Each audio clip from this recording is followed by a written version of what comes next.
Hello everyone, Nikhil this side from Coding Beam. So guys, in this video we will be installing the Docker on a Windows operating system. So we have to go to the docker.com and now we can see this is a beautiful landing page here.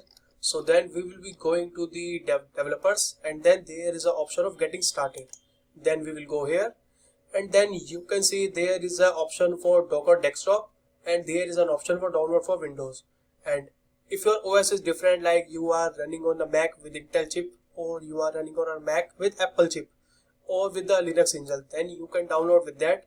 So I will go ahead with the Windows. So I will click here and I will let it complete. So guys, now you can see I have downloaded it. So I will open the installer from here. So it will open from here. It is taking a little bit time. Okay, the Windows has given me a prompt, so I will say yes. So now you can see there is a downloading. There is a downloading screen for Docker setup. So I will let it complete once again here. So now there are two options here once again. So I will click on both and I will click on OK. So now you will see there is an unpacking of files. So you have to wait till it completes the downloading files, and then in the installation here in it. So you have to wait. So now you can see the installation has been succeeded. Then I will click on the close here.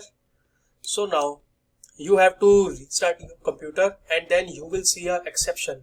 So then that exception will be okay, and then there will be a link for the WSL for the Windows. Then you can click on that link also, and I will provide the link in the description. So now I will go to my CMD and I will type here the Docker, and there will be space version, dash version.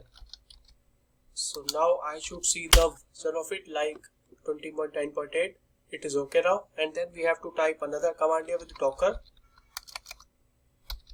and again version without dash. So then you will see there will be a client and the server there, like there is a client and now there is a server. So now you can see the Docker has been installed completely. Now you can see the instance of it is running here. So it is everything okay now. So thank you guys for watching the video, and I hope you will like it. Thank you guys.